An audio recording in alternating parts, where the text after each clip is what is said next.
Money purse Vanga Rajendra Prasad గారు రచించిన పుస్తకం మనీ పర్స్. ఇందులో ఇది 7వ భాగం. ఆర్థిక శిక్షణకు బాల్యంలోనే బీజం. వాడికి కూతురంటే చచ్చెంత ప్రేమ. అడిగితే చాలు కొండమీది కోతినైనా తెచ్చిస్తాడు.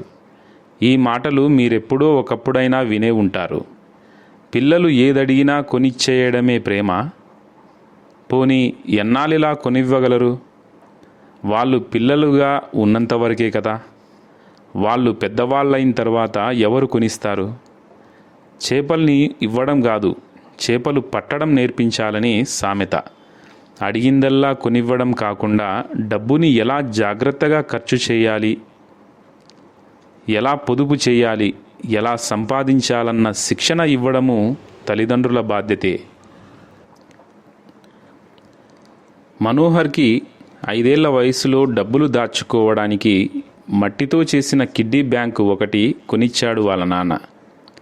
అప్పుడప్పుడు వాళ్ళ నాన్న, తాతయ్య, అత్తయ్య, మామయ్యలిచ్చిన డబ్బుల్ని ఆ కిడ్డీ బ్యాంకులో వేసుకునేవాడు మనోహర్. తన పుట్టినరోజుకి వచ్చిన డబ్బుల్ని అందులోనే వేసుకున్నాడు.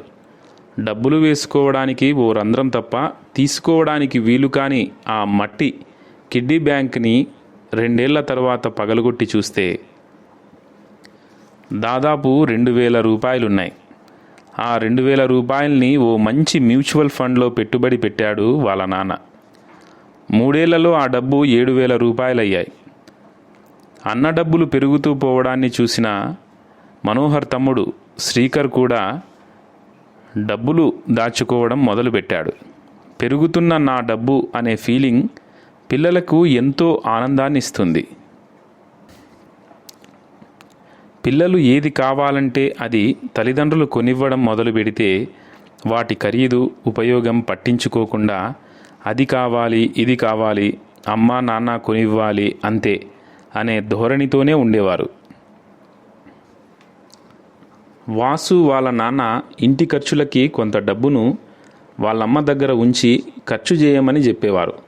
ఆ డబ్బుతో పెట్టిన ఖర్చులన్నీ జాగ్రత్తగా వ్రాసినందుకు 6వ తరగతి చదివే వాసుకి నెలకి 100 రూపాయలు ఇస్తున్నారు వాళ్ళ నాన్న.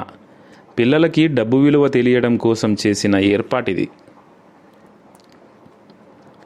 చిన్నపిల్లలకి డబ్బు గొడవలు ఎందుకు అని చాలామంది అన్ని పిల్లలకి సమకూర్చాలని చూస్తారు. కానీ పిల్లలకి గ్రహణశక్తి ఎక్కువ. కొద్దిగా ఆర్థిక శిక్షణని పై విధంగా అమలు చేస్తే ముందు ముందు పిల్లల ఆర్థిక ప్లానింగ్ని చూసి తల్లిదండ్రులే ఆశ్చర్యపోయేలా పిల్లలు ప్రవర్తిస్తారని చాలామంది తల్లిదండ్రుల అనుభవం. పిల్లలకి 5-10 రూపాయలు ఊరికే ఇచ్చే బదులు షూ పాలిష్ చేస్తేనో, టీవీ తుడి చేస్తేనో 10 రూపాయలు ఇస్తానని చూడండి.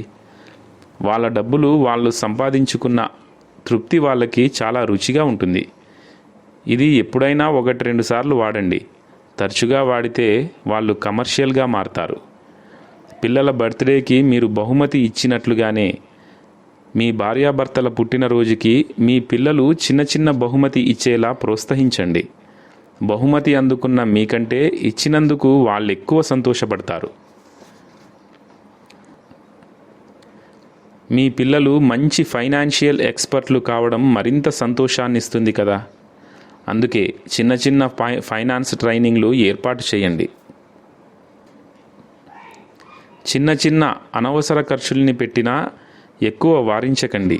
అవి వాళ్ళ డబ్బులు కదా. మొదట్లో ప్లాన్ ప్రకారం ఖర్చు పెట్టకపోయినా త్వరలోనే జాగ్రత్తగా ఖర్చు చేయడం అలవాటు చేసుకుంటారు. వీటన్నిటి ఉద్దేశం వాళ్ళ ఆర్థిక శిక్షణే కానీ వాళ్ళని పిసినారులుగా చెయ్యాలని కాదన్నది గుర్తుంచుకోండి. పిల్లలు కావాలనుకున్నవి ఉపయోగపడేవి అనిపించితే వాళ్ళ డబ్బులు కాకుండా మీరు మీ జేబులో డబ్బుతో కొనివ్వడం మర్చిపోవద్దు. దీనివల్ల నిజంగా మంచి వస్తువులైతే మా అమ్మా నాన్న తప్పకుండా కొనిస్తారని మీ పిల్లలు గుర్తిస్తారు. పిల్లలెప్పుడూ తల్లిదండ్రులని అనుకరించాలని చూస్తారు. మీరు దుబారా మనుషులైతే మీ పిల్లల నుండి ఆర్థిక క్రమశిక్షణ ఆశించడం అత్యాశే.